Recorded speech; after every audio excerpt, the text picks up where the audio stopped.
Hey. All right. Hello, hello. Did that work? Are we live? I think so. I see a Okay. big red live in the top right corner here. So Cool. I don't know if I have to do anything on LinkedIn. Um, I see a I check think mark. I see it on YouTube. So, yeah, anyway, welcome. Do you Welcome want to to the very start? first Let's start. one. Yeah. Introduce yourself. Like, let's start with that first. Awesome, awesome. I am Brandon. If you know me already, you know that I wear many hats, but the hat I am wearing today is my community hat. This is a very, very new thing we got going on with Ashley from Cyberdrain here as a community endeavor. And if you can't tell, this is our very first attempt at this, so stick with us here. But as far as introduction to themselves and the tool talk as a concept, I will pass it right back over. Thank you, Brandon. All right. So, for those of you who don't know me, like Brandon said, I'm Ashley Cooper. My career has been all about connecting systems, connecting processes, connecting tools.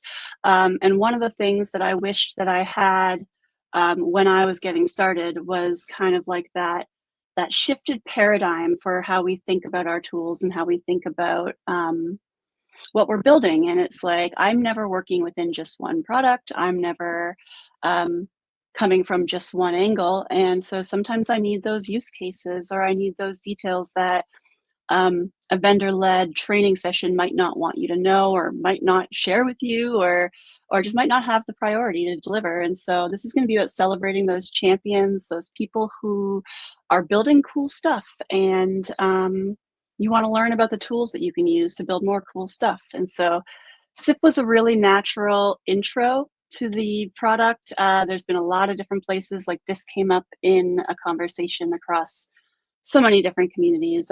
One of the people who's with us, Josh, brought this up in the Tech Degenerates. We have people in our Cyberdrain community talking about it all the time. So this first episode is going to really be about like deep diving into the actual functional use and benefits of CIPP. And so we will have a bunch of different people coming on to chat, community led. So we really want to get the questions going. I'm keeping my ears and eyes on all the different places that people are chatting. You can tag me if you have a question. There's a thread on the Cyberdrain and MSP Geek servers. There's a conversation going on the Tech Degenerates, etc. So yeah, that's it. One of the other things, like we've never done this. I still don't know. I'm not seeing any comments. I'm not sure if people are if it's working or not, but oh yeah, I do see that started live. Yay. Okay.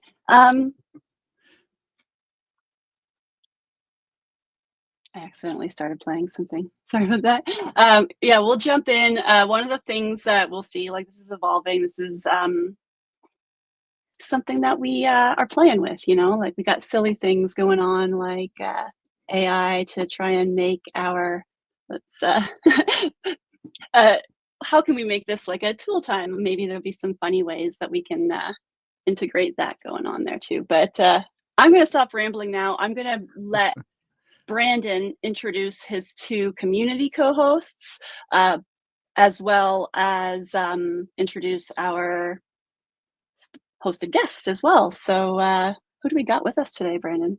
Awesome. Well, first off, on the community side, we have the always lovely Alden from Alden's Laugh Labs, I believe, is your more personal endeavor there. Morning. Nice to be here. Good morning. You're sounding very smooth this morning with that microphone. Oh, thank you. Thank you. Hi, I'm Alden, as Brandon said, with Alden's Laugh Lab. Just kind of here to try to make things more understandable and make sure that people feel like they've got a floor to ask the questions that other people haven't realized they want to ask. Awesome. Awesome. Cool. Next up, we have Josh over here with a lovely T-shirt. May I add this morning? Yeah, gotta represent. So what are we doing today? What am I doing here? I mean, I don't know what's going on. We're just hanging out now. We're going to be going Perfect. through CIPP today. And we would like you to show us some of the things that you've been working on in the Yeah, platform. awesome. Yeah, glad to be here. And like Ash said in the beginning, this is something that I talked to Henry over at Tech Degenerates about doing. So I think it is important, and she kind of nailed it. Is everyone uses these tools a little bit differently, or that you might see like a tool and think you need it, but like how do you use it? How does it actually assist your business? How can you use it efficiently? And just having that collaboration of like, hey, this is how I do this thing versus the vendor saying, hey, here's a sandbox and you can do all these things with it, and you just the possibilities are endless. So we're going to try to limit the possibilities and kind of give you some ideas of, hey, this is how we use it, so you can take those things back into your business. Awesome. I'm excited to hear what you have to share. We do have one more special guest with us today, and they need a little bit of an introduction. They have a very large ego, and I have to stroke it a little bit before they can come on the stage. So we have the always perfect and never wrong, our favorite Dutchman who has made a specific application that we all know and love. We have a Mr. Kelvin, and I will let you say your own last name. No, Kelvin, let's just skip that part. Let's just skip no, that part. No, let's we got to know how you say it.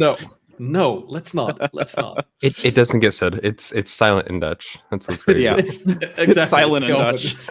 All of my last name is silent. Hey everyone, glad to be here. That's it. That's it. That's it. So Hey. That's it. tell us, give us a little bit of an intro about CIPP, Okay. like beyond the typical one. So I love talking about this. I love talking about myself, and CIPP is all me. So of course that's no longer the truth. Let's actually give you guys a little bit of a history lesson.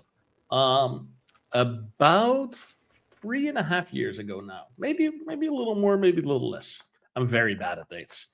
I was talking in MSP Geek, one of the larger MSP communities, and I was talking with my friends about how crappy it is that people aren't exactly, or vendors weren't exactly following the stuff that we were following. I remember one of the largest vendors in our space explicitly saying, our users don't use Office 365. They have no clue what that is. No MSP uses Office 365. And we're talking about 3.5 years ago. We're not talking about 10 years ago when M365 or when BPOS just became M365. We're talking about when everyone was migrating there. They said they don't use it. They don't need management tools. Microsoft does enough. And that got me pretty angry. And that's when I did a little bit of spy-driven development and created CIPP. CIPP was created in about 2-3 weekends and was mainly made just to manage M365 a little bit easier for MSPs. That was the entire purpose of CIPP. I pushed on it. I pushed on it hard. The first month, we had about 100 users. And we just looked in our statistics recently, and we're at 8,000 different MSPs using it these days. 2.5 million managed tenants. That's an insane number. And we still love developing it and actually try to keep the same atmosphere alive, even though we have a bigger team now. We have a team where we have multiple devs working on it full time, and we're still pushing in the same way. CIPP is completely community-led. This is also why you don't see a lot of get a sales demo here messages. We just don't want that. We don't want to be the ones calling you in the middle of the night saying, oh, you should try CIPP. It's really cool. I'd rather just have everyone in the community try it and then tell another MSP about it and another MSP, and that's been going very well. And that's also why we're here. This is a community-based talk. We're here to just make sure that everyone in the community is able to learn what CIPP does, and it doesn't always have to be intro level. I believe that Brandon, Josh, and Alden today are going to show us some more slightly advanced features. I'm not saying that we're immediately super deep diving on something extremely technical, but just more advanced features than simple how do I switch tenants inside of CIPP, which is also pretty cool. For sure. So I will actually hand things off to our co-hosts here, our guests on the show today, Josh and Alden, to get things started in the platform. Before we go in here, because this is our first live taping, do you guys both have access to the demo instance? Are you guys ready to go? Yeah, I'm ready to rock. All right. Yeah. Awesome. guess I should accept the invite I got, but yes. Yeah. And one So- thing that I will add, we have like a little bit of stuff that we can go over on our own if there is no questions that are coming in. But if there are any questions, like I said, just tag, post. It doesn't look like all of the LinkedIn ones are coming over into here, so I have that open in a different place. But just tag me if you have a question or if you have something that you want us to walk through, and we'll figure it out from there. For sure. We want this to be very interactive. So feel free to chime in from the audience, throw virtual tomatoes if you need. That's good. While we're setting that up, I can kind of give a little background on myself and with CIPP. I absolutely love CIPP, and one of the reasons is, for many reasons, is I learned a lot of this stuff the hard way. I learned how to use GDAP through Lighthouse and try to do this stuff through Lighthouse, and not that there's anything wrong with Lighthouse. It's just not as efficient and nice and pretty as CIPP. But in doing all of that stuff kind of the hard way, figuring all of that out and then going over to like CIPP, and like this was like magic. I'm like, oh, this is so much faster. This is so much easier, so much less cumbersome. It was just like, dude, how do you not use this? We're trying to solve the problems of like is people who maybe haven't done it before. If you're an MSP, I mean, you're going to all of these different Microsoft tenants. You probably have some sort of shared admin, which hopefully isn't a password manager. So you get a ticket. Now you have to go there, grab the username and password, figure out how to store the one-time passwords, and now you're doing shared, and there might be, depending on the audit level, not have the audit trail. Hopefully it does, but you're going in there to do something simple such as assigning a license or creating a user or removing a user. And you have to know where in the admin center to go do this sort of thing. And hey, guess what? It's a Tuesday of the second month, and that means Microsoft changed where this thing is within the admin center. Versus now you have your second ticket, and now you have to go do the whole same thing over. Make sure that you have another incognito because you don't want your cached credentials, things like that. Or you set up CIPP, and you set up the correct GDAP, and you have your employees that are utilizing their own privileged accounts to access this, and you learn one platform, but you still have the ability to go into the admin console and do your things, and it just increases your operational efficiency and the daily lives of your techs that much more. And I think if you've done things the hard way for a while, you really fully appreciate how automated and effective CIPP can be. Wow, that was deep. Very cool. I do want to add in, like, being able to jump between platforms and do things in workflows that were not intended in a way that feels native is amazing. For sure. Excellent introduction there, Josh. That sums it up very well.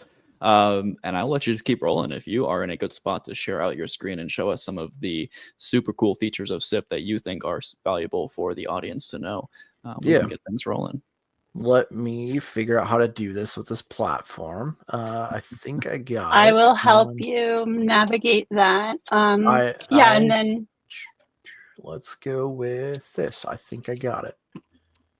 Let me know. Hey, look at that. It's working. That Awesome. is mine, though. I want this one. Cool. All right. So one of the things we do is we do a hardening project for our clients. So making sure that, wait, I think I have this up and going. Let's go. Let's try this again here. Okay, sharing screen window, and let's go to this one. That is the right one. Okay, cool. Now we're in the right one. All right. So one of the things that we do is a Microsoft tenant hardening project for our clients, because as you might know, Microsoft is not secure by default. Just because you get the license doesn't mean things are automatically configured. So we have a pretty lengthy hardening project in which we're, turning things off or setting certain things up, like conditional access policies or exchange rules, things like that. So what we've really done is automated this.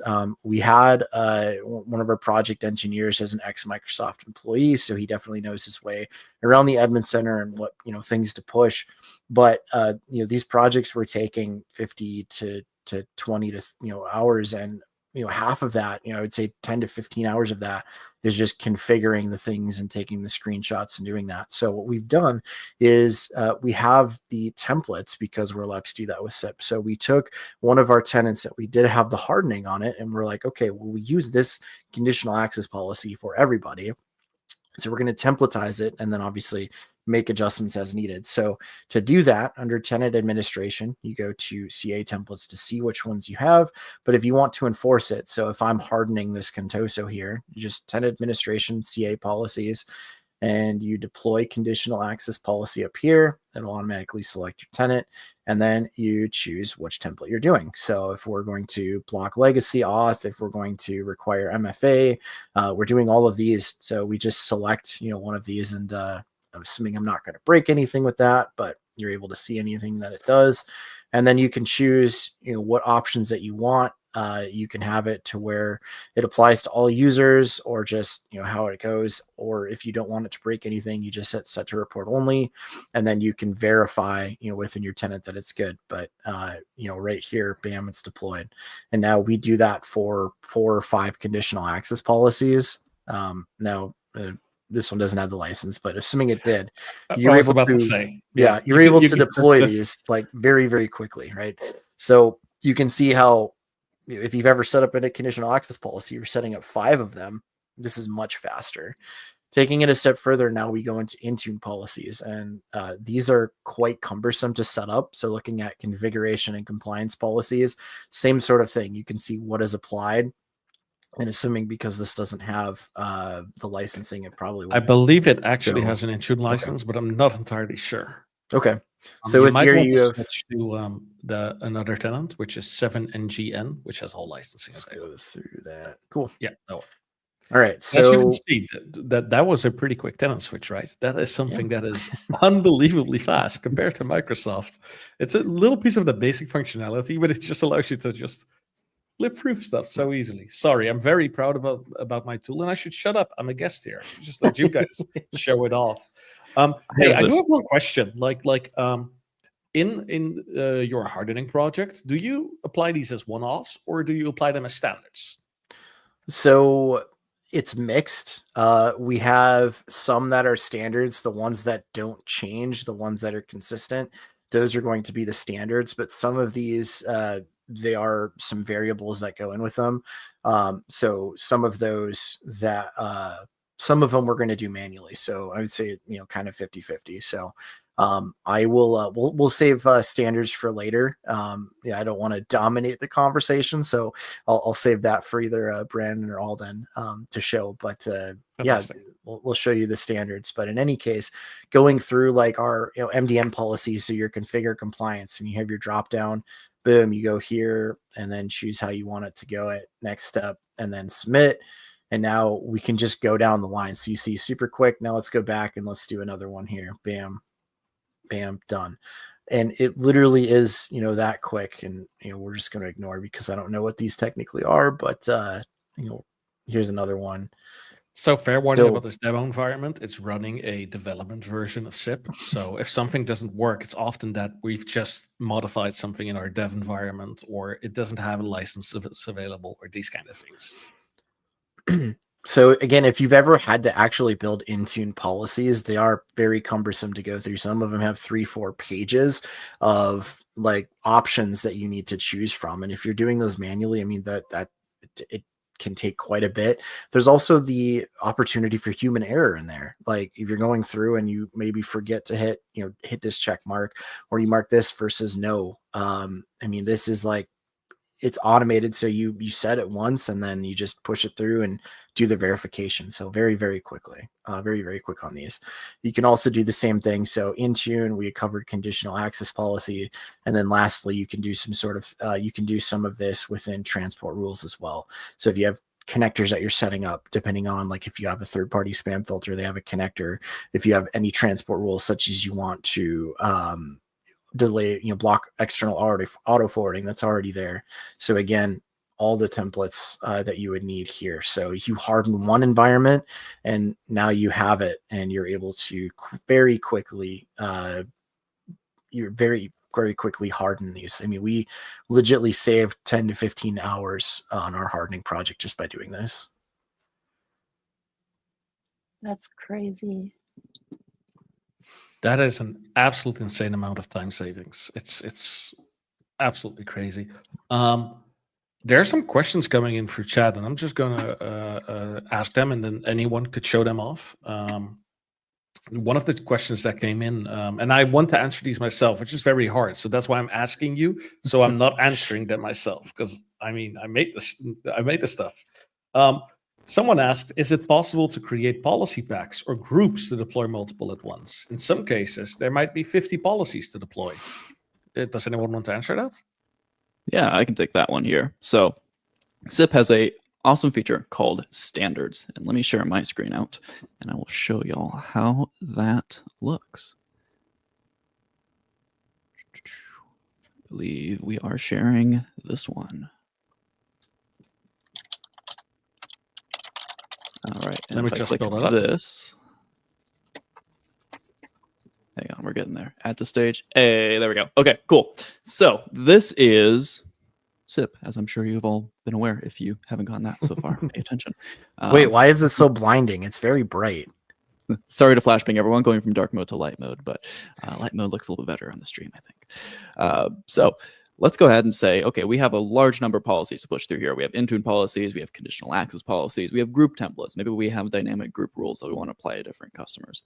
So we could go through and we could deploy them one by one, which would be good for a project basis where we want to just selectively apply things, especially if they're going to be very impactful to the tenant. We want to make sure we're not just hitting them all at once. But what we could also do is go down to tenant administration, standards, and standards here. And this is going to allow us to build out a whole bunch of templates for different things we want to apply to the tenant. So we'll go ahead and click add template here. We'll say super cool standard. If I can type behind my microphone here, we'll go ahead and say we'll just apply this to all tenants. And then we'll go ahead and start adding some standards to the template. There are a lot of these, over 100 standards, and this can allow you to baseline the bulk of a tenant just out of the gate. And the really cool thing is when you onboard a customer, this is going to run on a schedule to not only make them compliant initially, but keep them compliant. So if you have a set of baseline standards that you want every single customer in your environment to adhere to, you're able to set these up. And once you onboard the customer through the GDAP onboarding in CIPP, just wait. That's it. Give it some time. It'll go through. As long as the tenant is licensed for the standards you're applying, then you're good to go at that point. But I want to focus specifically on the policy pack question. So all the way at the bottom here, we have some options for Intune templates, conditional access templates. So let's go ahead and add these here. Awesome. Conditional access. So let's go ahead. We want to remediate, which is going to say, if I'm not compliant, make me compliant. And we're going to add one for require MFA for all users. Set to enabled. All right, let's add another one. Let's go ahead and build out another one for blocking legacy authentication. Enabled. Cool. Let's add one more. We'll add in reauthentication on sign-in risk. That's another good one to have set to enabled. We'll set that there. Intune templates. Let's go ahead and set those up too. Go ahead and remediate on those. And we'll go ahead and set up a default update ring assigned to all devices. Done. Next one here. Remediate. We'll automatically configure Outlook. And that's it. Are you telling me that right now you're configuring 5 different policies in one go? In one go. That is miraculous. It is.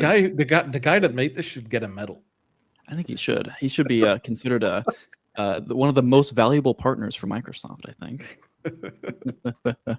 But yeah, you can build out any number of these. Once we are configured, we'll go ahead and save template, and we're good to go. Now, the really cool thing is you can have multiple of these. So what we do is we'll progressively step up users through here. When you're looking at these, especially for conditional access, but when you're going through the normal standards, you'll notice that they're classified as low impact, medium impact, and high impact. Low impact being typically things that are going to be more for your management, things like turning on logs, changing things that may make things available in the portals, but you're not going to cause too much interruption to end users. Medium is going to be, okay, hey, hang on here. We're going to potentially have some changes to what users are used to seeing here. These are things like turning off SMTP authentication for a tenant.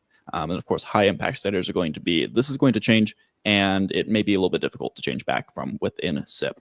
Things like enabling security defaults, disabling specific MFA methods, those sorts of things. So when we're onboarding a customer, we want some of these medium high impacts, but we may not want to throw them all at once, all on the same customer. That might be a little bit tricky for a help desk team to sort through. So we can have an initial baseline standard set that sets most of the low impact ones.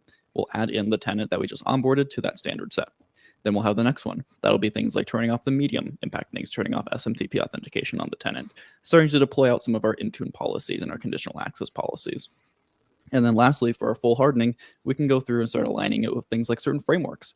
We don't have all of the framework options on here, but you have a lot of them. So we can go through and start saying, okay, we can use this with a single click to get a tenant baselined up to a large number of the CIS 365 foundational benchmark options on here. And some of these you can even see are tagged with CIS.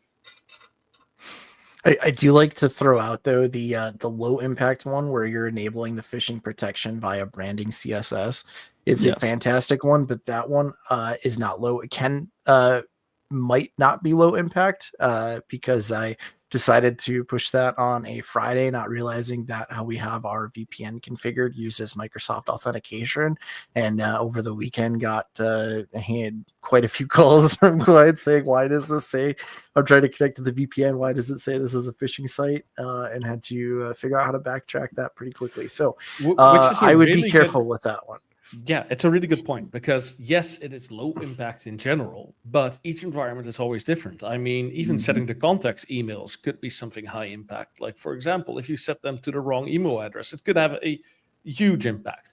You should always, it is a rough estimate of the impact it has on an average environment. But if, like Josh said, you have a VPN that I think we found that it replaces the URL or something somewhere, and that's what caused it to trigger. Then yeah, it'll have more impact than that. So be careful with that and always make your own assessment. One very cool thing that maybe Brandon could pull up right now is standards.cip.app.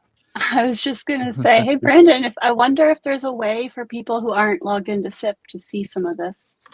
Of course, so sorry. Am I stealing the show? No, you go for it. Explain it all out. So on this website, you actually see a direct interface of every standard that is in the production version of CIPP right this moment. And that's very cool because you're able to just view what the actual commands are that it executes. If you, for example, add allowed domain to spoof intelligence, could you open that one up, Brandon? Could you pop that open? You'll see like, hey, what are the allowed domain? What is the actual PowerShell equivalent that it executes? What are the required parameters? And because it's PowerShell, you can also just go into the CIPP API and see if it's executing the stuff that you want it to be executing. So it's one of those wonderful things that we always try to make the tool as open to system administrators as possible, not the devs. Awesome. Yeah. Definitely recommend people walk through here. And if you are like Josh and you prefer dark mode, there's a little toggle up here that'll change that page for you. What, so. You mean like a normal human being? Like a normal person. Yeah, exactly. All right. Well, I'm going to go ahead and find Mendy after this call, and we'll shake hands on our usage of light mode, and then I'll feel a bit better about myself. Awesome. Cool. Yeah. And it's really that easy to go through here and set these up. And some of these too, like set contact emails, we can go ahead and set specific options on here. So if we wanted to just forward all of our help desk emails to an outsourced help desk, like helpdesk@cyberdrain.com, then we can go ahead and set that up here. So whenever our customers need help, then we don't have to worry about it. Please don't. No tickets, no problems. Am I right? But yes, as Josh said, of course, make sure that you know you're doing it here. It's always good to have a test tenant. Technically, everyone has a test tenant, but not all of them are separate from production. As much as I respect the push to prod Fridays, it may be good to run through and make sure that we can evaluate the impact here. And one of the benefits of using standards.cip is not only is it open and free, you can see the PowerShell equivalent. A lot of people feel a lot more safe when they're able to see specifically what this is doing. So I won't spend too much time on alerts here. I was going to say, speaking of feeling safe, what are some other ways that CIPP can make us feel safe? Alden, can you take that? Yeah, sure. So in CIPP, I mean, kind of one of the big catches for if people are doing something silly would be, catching it, consolidating it, and being able to act on it quickly. And I am buying time while my browser decides to work. Give me just a moment here. While we're waiting for Alden, is everyone having fun so far? If you're in chat right now, leave a comment if you're having fun or not. Leave that in chat everywhere. You can also talk in Discord, LinkedIn, YouTube. What other places are we live? My YouTube, my personal YouTube, we're live there too. Leave a couple of fun comments. One LinkedIn. Yeah. 2, 3, any amount of Discords. And of course, remember that you should subscribe to the MSP Tool Talk on YouTube. Ooh, I like that crawler at the bottom. Pretty, isn't it? I worked hard on that. It's as pretty as Kelvin. Oh, thank you. Thank you. I love being called pretty. So Kelvin. going through, let's set the stage here for Alden while he's pulling this up. Let's say that we're a co-managed. So Alden is my MSP, and I am the IT manager of the tenant that Alden is doing MSP. And now Alden makes all of these standards and these changes, but I'm the IT guy, and I'm like, you know what, this is my environment. I don't like this, or you know what, I'm just going to change this because I know what I'm doing, even though I might not actually know what I'm doing, but I'm going to do it anyway. Which, hey, our company goal is we need to meet CIS guidelines with our tenant. And I just went through and I changed some of these things. So if Alden is really kind of in charge of helping us maintain that CIS standard, how is he going to know if I change these, or what happens if I change some of the settings in here? And boy, oh boy, do I have the way to show you how to do that. I want to assume that, hey, there's my screen. Wonderful. All right, so here kind of in the alert configuration, I'm going to go over, there's two types of alerts. We've got the audit logs where CIPP kind of sits actually in your tenants, your clients, and reads through their logs in real time and parses them in real time. And it's amazing because you get results, as fast as you'd expect them, sometimes faster, sometimes slower, depending on how many crazy things you're doing at a time. It's Microsoft. But, there's a slew of built-in things that CIPP is able to sniff for. So things like a new inbox rule created that forwards emails to the RSS feeds folder. I don't know about you, Josh, but I've seen this one enough times that this is like a everything is wrong type deal. Yep. That's what we call a smoking gun. Now we do offer MDR services for clients when it comes to this, but if a client isn't on our more of advanced MDR yet, this is one. I mean, this alert is something that's on every tenant, and I can't count the amount of times that it's saved. Even when we're onboarding a client, one of the first things that we do is enroll them into CIPP. So even before we get some of the tools deployed, they're at least into CIPP, which then gives us these alerts. The best case I have on this is we enrolled a client and we caught a business email compromise on day 2 of the engagement. Our onboarding process is usually a 4-week. We have a very long task, so we run it as a project, and our tools are usually not deployed until week 3 or 4.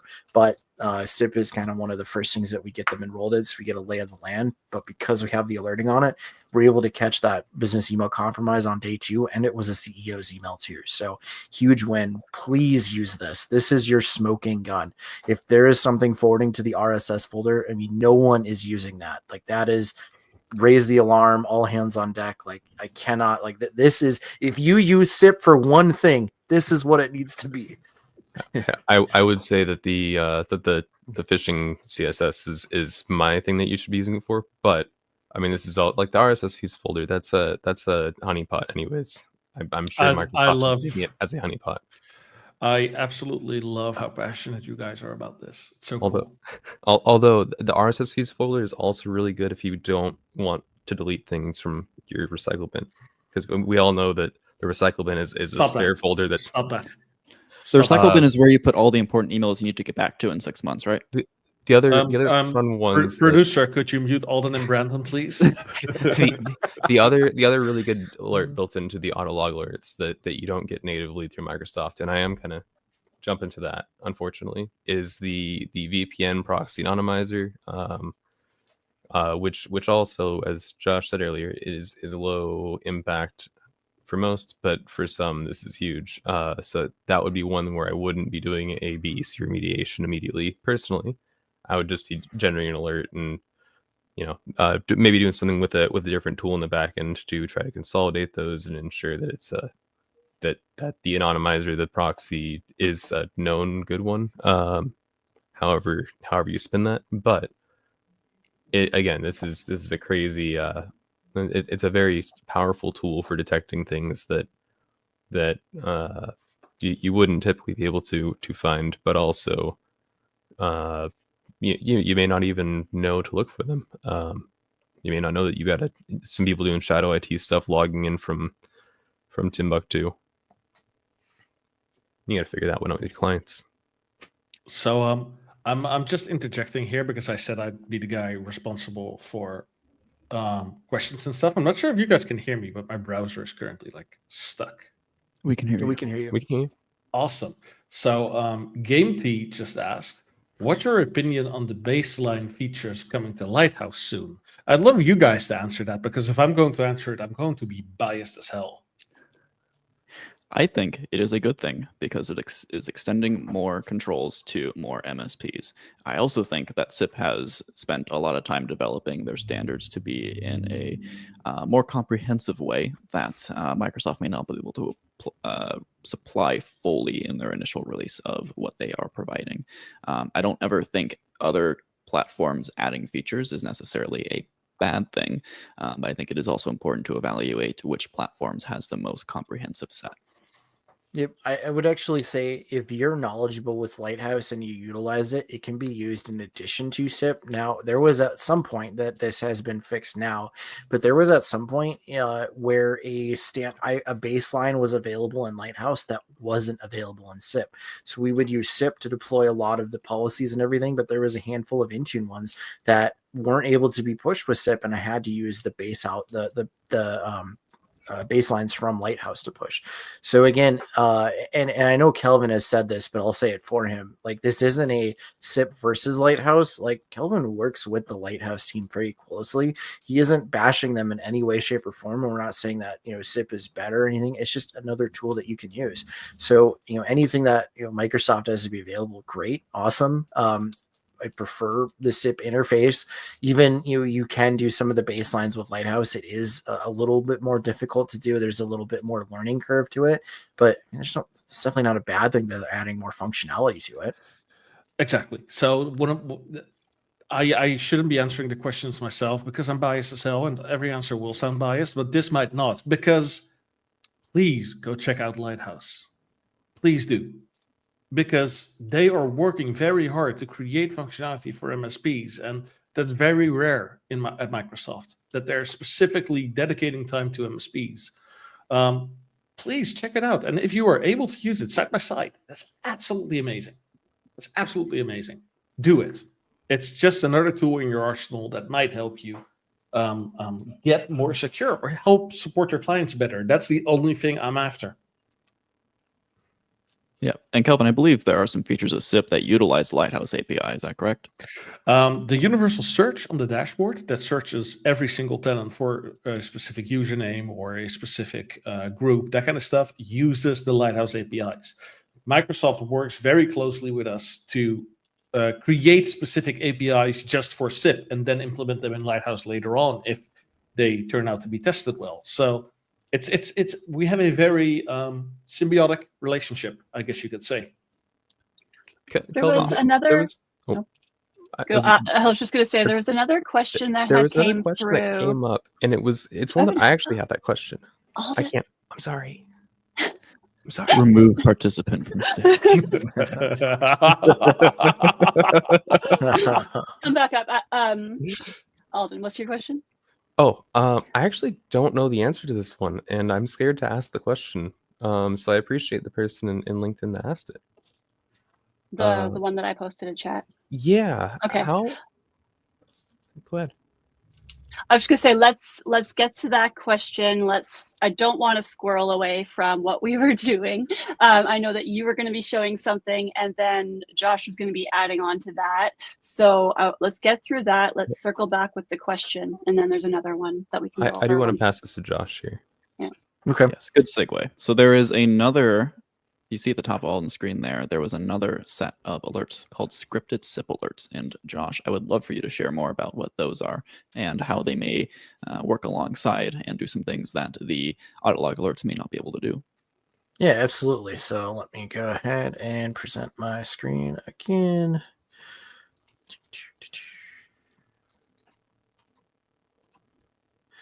There we go. So what Alden was showing us was the audit log alerts, which you can see here. There's things that are happening.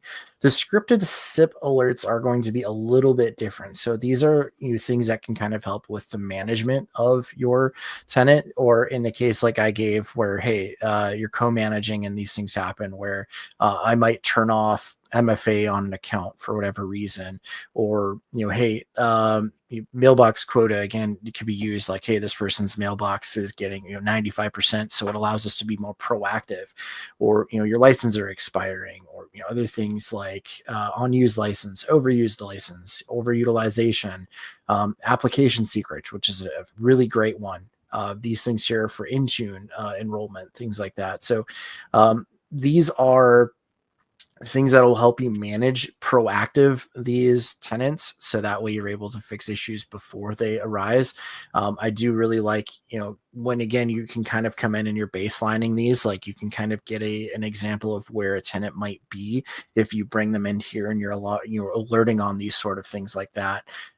But just more options for this alert on well. So you go through these and you're like, hey, that would be useful to know, or this would be useful, versus having the person who, like, for example, the mailbox one, if all of a sudden they can't send email, and like, wouldn't it be nice to solve that before it breaks? But I do actually want to go in a little bit different direction, building off of Alden's, hey, let's say that the RSS feed, we're going to do a business email compromise remediate. What does that mean? What does that do? So I kind of want to go over the features of this, because this is, again, very powerful as well. A business email compromise is what a BEC stands for. And from the security world, that's probably going to be the most common incident that you're going to face. And they can be very, very, very bad. The whole goal of them is usually financial gain, but you can think about things like if they come in and they steal a inbox, usually the threat actor's in there and they're going to see, hey, does this person do anything with invoicing? Does any money move for this account? And kind of very quickly determine, okay, maybe not. So I'm going to use this account to blast out thousands of other emails to try to get into other email compromises. Well, if that 1,000 emails goes out to that entire contact list, well, now you as a company need to have a business decision on how do we contact that? Like, do we say it's a security event? What regulatory requirements do we have around that? What kind of reputation does that look like for us to have? So we want to be able to prevent it from happening. So if they do get into these, let's stop it before any of this bad things can happen. So within here, there's a lot of really cool tools that we're able to do from the business email compromise, as well as the automatic remediation. So looking into, let's look at a licensed user here. Hopefully this is one. We can do the view user. You see all of these features definitely available for you, but there's this compromise remediation button where it'll actually load data and analyze things like the last login dates, the email rules. So if this determines, kind of helping you with that compromise, and then you can kind of remediate, and you'll able to see you're blocking the user sign on to resetting the passwords, you're disconnecting every current session, you're removing all of those MFA, you're disabling those inboxes. So again, very quickly able to remediate these, and you can also download those reports. So this is another fantastic feature if you're doing these sort of things at your MSP in response to email compromises. Awesome. So one thing I want to touch on as well is we've talked a little bit about setting up alerts, but where exactly do they go? And I have this set up on my stage so I can get this going. And then we will start to sort of wrap things up here after that. If you guys have any other questions, please drop them in the chats now so we can have some time to get to them at the end. But let me go ahead and pick the right window here to share out. And peer pressure works because I am now in dark mode. It's so much better looking. I love peer pressure. So we are in the CIPP settings, and we are able to send notifications to a few different places. And first off, we'll start with email addresses and webhooks. So email addresses, many people will set this here to their help desk email user or an individual who isn't responsible for the CIPP platform, so they can start getting these alerts. These are going to be delivered out of the alerts you set in standards, the alerts you set in the alert policies, or any sort of logs out of CIPP that you want to receive alerts from as well here. Additionally, if you have an RPA platform like Roost or Power Automate or anything that can receive webhooks, you can also have a webhook URL put in here too, and it will send formatted JSON packages with information about the alert that is being triggered and why it's being triggered, on which tenant and which service principal it is. I know personally at our MSP, we have a method in Roost to ingest these alerts, automatically triage them, and then put them on the right board for dispatch as they come in to collect them all together. You have a few buttons down here as well too, so we can go to submit it, or we can send a test alert. One thing to know about the test alerts is it does happen on a schedule. One of the more frequent questions, and Kelvin, correct me if I'm wrong here, did we change that? Not anymore. Not anymore. Just Awesome. this release or the one previous to this, test alerts are now immediately shipped unless you have offloading enabled. Awesome. Don't you love active development cycles? Yeah.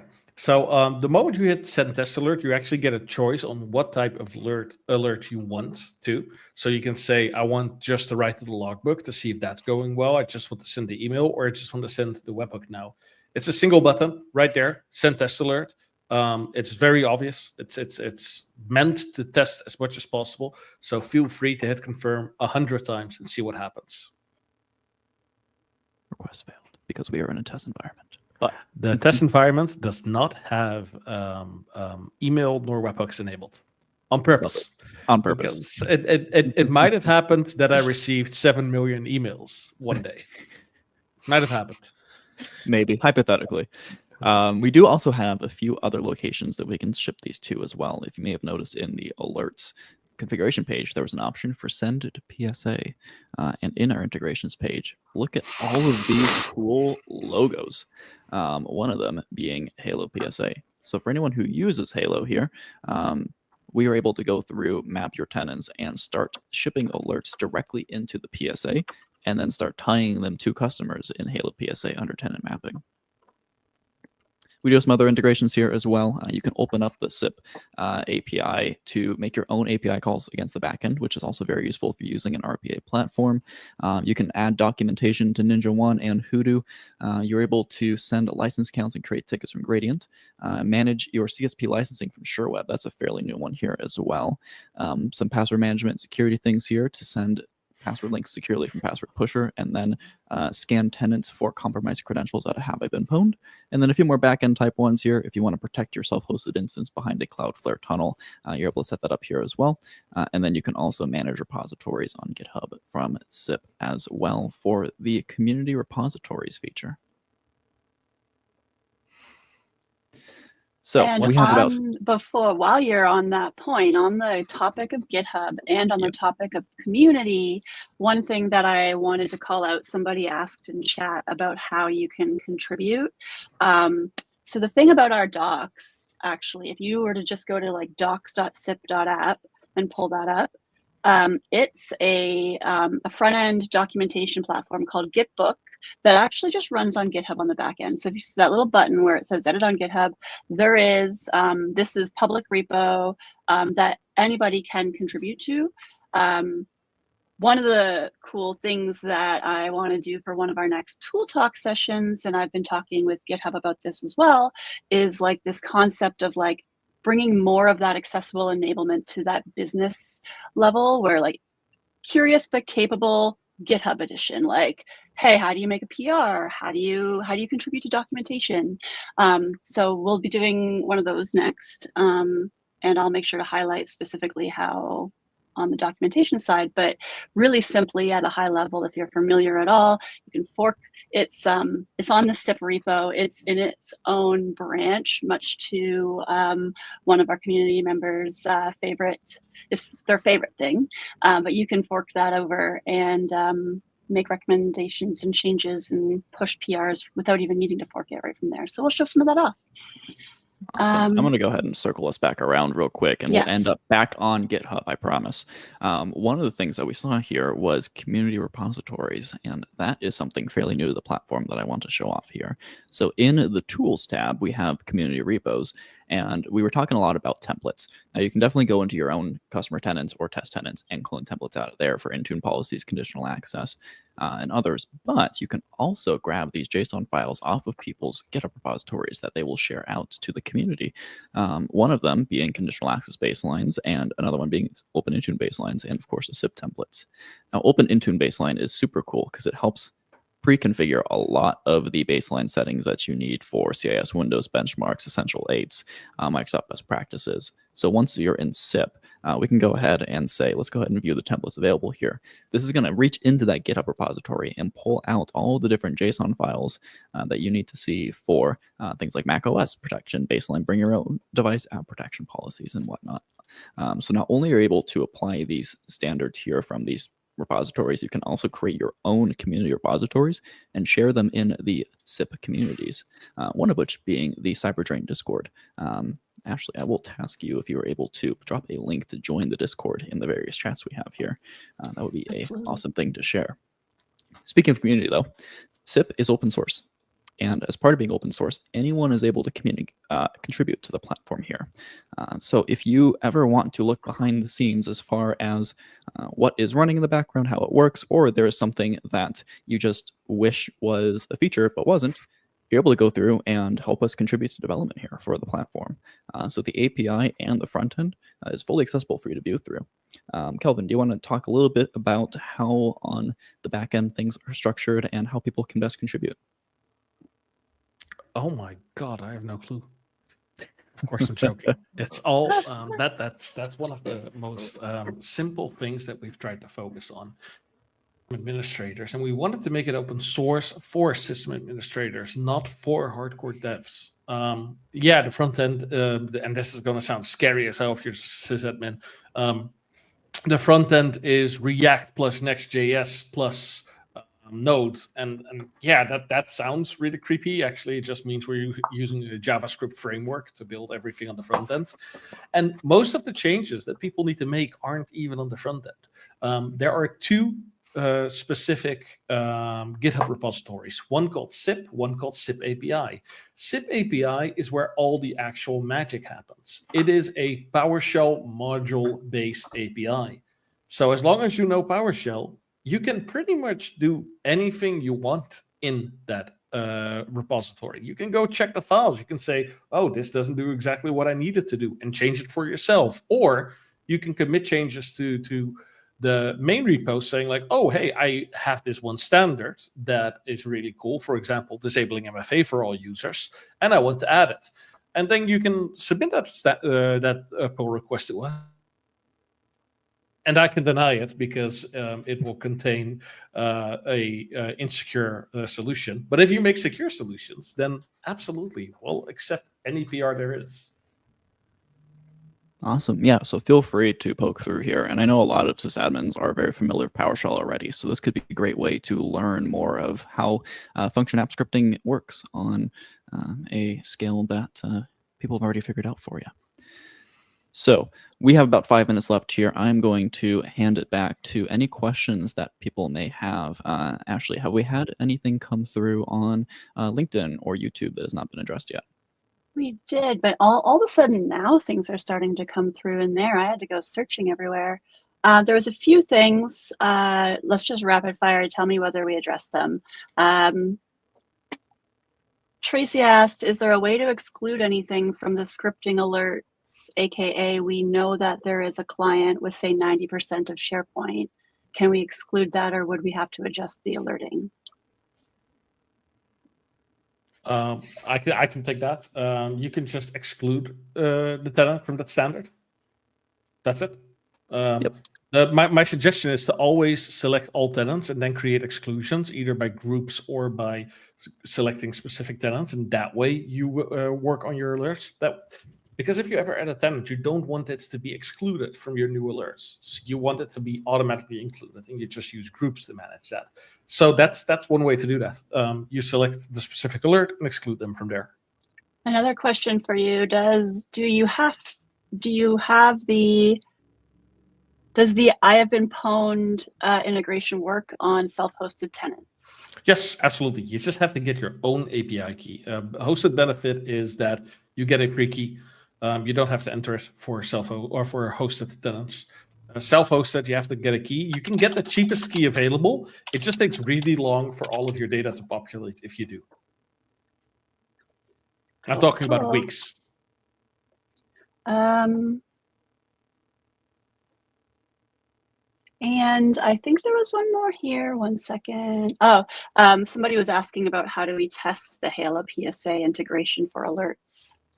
Same way as the webhook integration. It is one and the same. So if you select the webhook button, it will automatically launch a PSA integration test thing.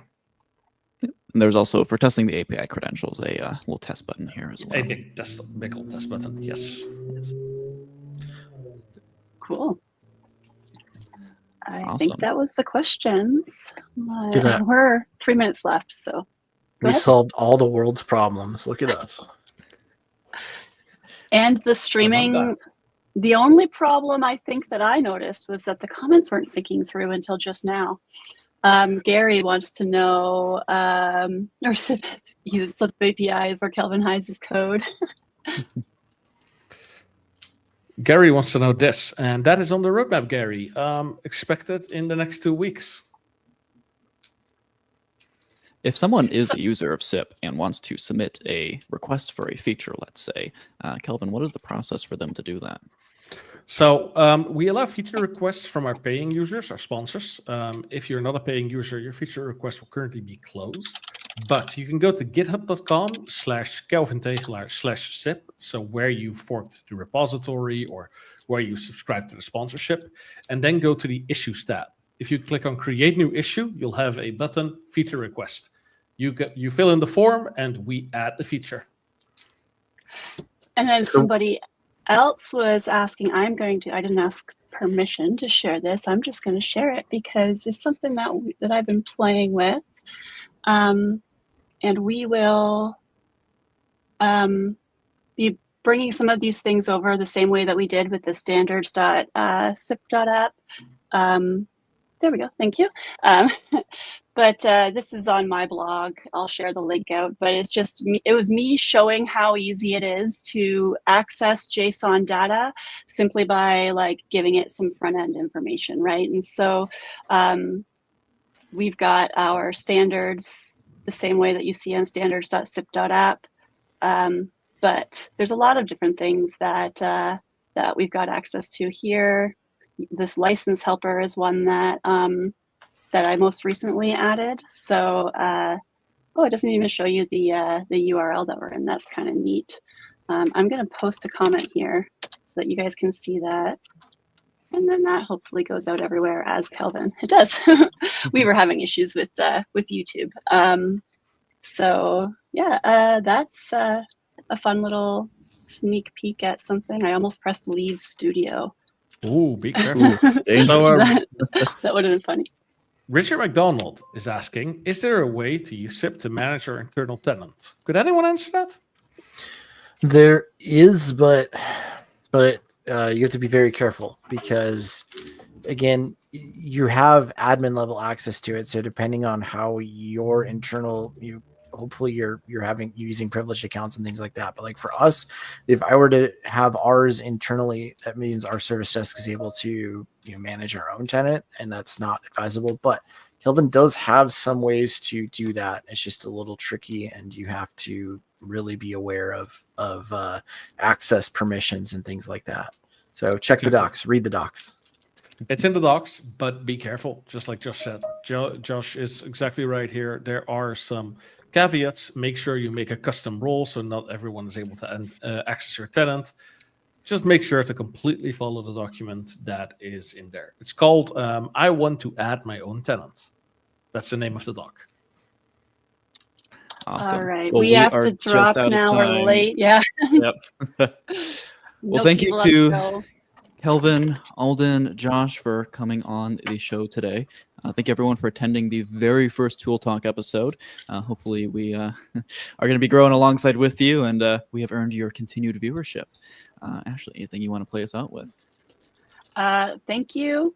And stay tuned. Awesome. Everyone have a great Bye. day today.